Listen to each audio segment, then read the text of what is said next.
So, ayan po, magandang araw po sa inyong lahat at welcome again to JLat Vlog. So ayan guys, for today's episode po natin, andito pa rin po tayo sa isang barangay dito sa aming hometown sa bayan po ng Kuya po.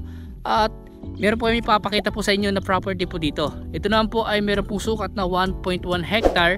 At dito po mag-start yung property sa pilapil po ito, diretso po ito. Yan, kung nakita nyo yung poste ng bakod na yan, ayan, diretso po yan hanggang doon daw po sa bandaron pa sa may, kung nakikita nyo po yung poste po na yan, yan isusum ko yan, kung nakikita nyo yung poste po doon, yun na po yung boundary.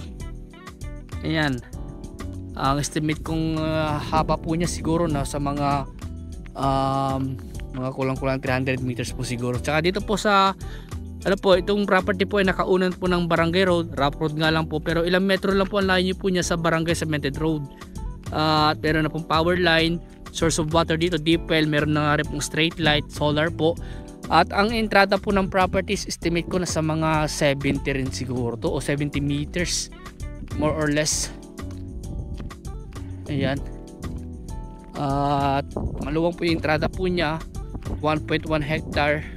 Ito na po yung property. Ayan, ilang pinitak to? 1, 2, 3, 4 o 5 pinitak po ito. Ayan, 5 pinitak. At sa ngayon po ay meron pong tanim na munggo. And then yung sa kabila naman po ay kakaararo lang. Alam ko yan, baka tinamnan na rin po ng munggo po yan.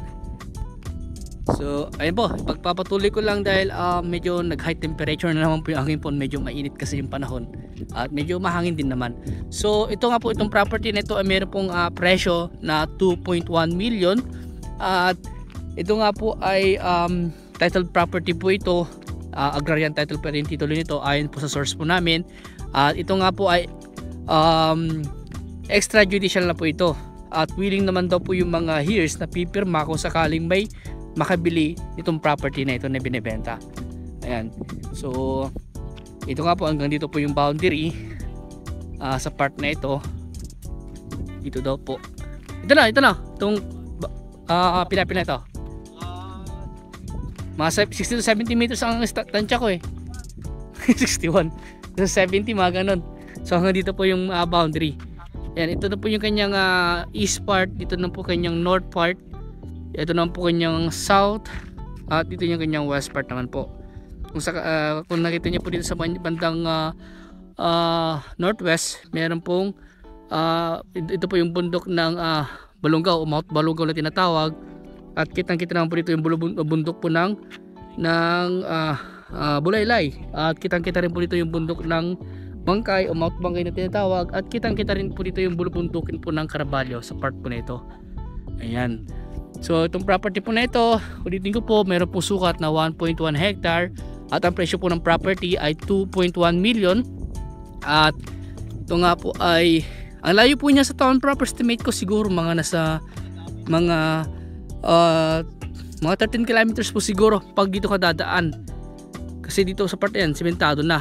Diyan na rin yung internet connection sa part na yan. At kung dito ka naman po dadaan sa part na ito, ay medyo mas malapit sa town proper. Yun nga lang, medyo mahaba-habang rough road yung dadaanan. So mga 200 meters lang rough road. Mga 200 meters yung rough road niya mula dun sa kabilang barangay sementado. Kabilang barangay naman, rough road na. Rough road na. Medyo mahaba yung rough road din sa kabila So ito po, panoorin nyo po yung kanyang drone video para makita nyo yung kabuuan ng property. Dahil sa ngayon po kasi hindi ako makapunta po sa gitna at may mga tanim po silang mga munggo, baka maapakan po natin at sayang naman, masira naman po.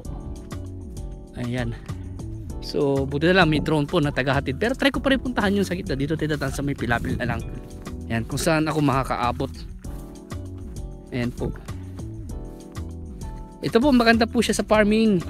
Ayan, pwede rin po residential dahil sa part po na iyan ay makabahayan na po iyan. At malapit na po ito sa elementary school, sa national high school, at sa mga barangay hall, ganun po, malapit lang po ito.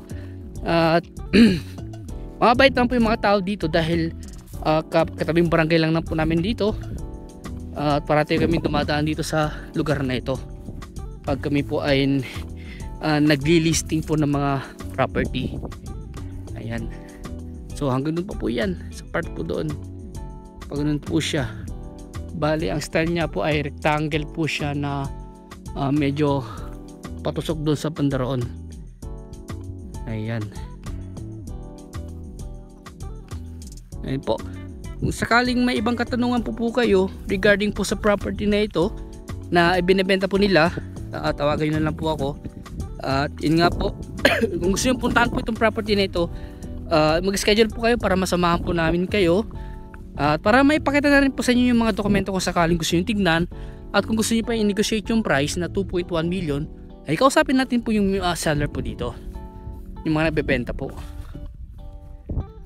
At kami naman po bahala sa ibang mga dokumento, sa pagkuha ng certified true copy, ano po, pagpapakompute po ng amilyar po nila sa munisipyo, dahil baka pagkakaalam ko po dito, baka hindi po sila tax updated. Kung tax updated naman po sila, mas maganda para makapag-request po tayo ng mga tax declaration, tax clearance, tsaka certificate of non-improvement. At para ma-check na rin po natin certified true copy niya nagaling sa registry of deeds kung sakali. Ayan. Pero ito naman po ay yun nga po, agrarian title po ang sabi po sa akin, dahil itong property po na ito ay meron po may source na naglapit po dito sa property po na ito. At nilapit po sa amin, sa group po namin sa Team Realtors, upang yun nga po, ibenta daw po namin. Baka sakali daw po may mga buyers daw po kami o mga kliyente na gusto bumili. Yun nga po, try daw po namin sakali. Ayan po, panoorin po nyo yung kanyang drone video sa pinakadulo ng ating video para makita nyo po yung kabuuan ng property, at ganoon din po para makita nyo yung kaganda itong property na ito. At flat terrain po siya, at ito pong property na ito ay hindi po binabaha.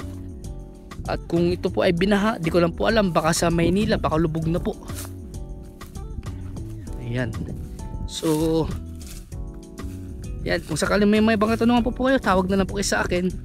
At yan po, sa mga bago po lang sa aking YouTube channel, huwag nyo sana kalimutan subscribe po, pakita yung notification, pakishare po sa inyong mga kakilala, kamag-anak na naghahanap po ng property na kagaya po nito.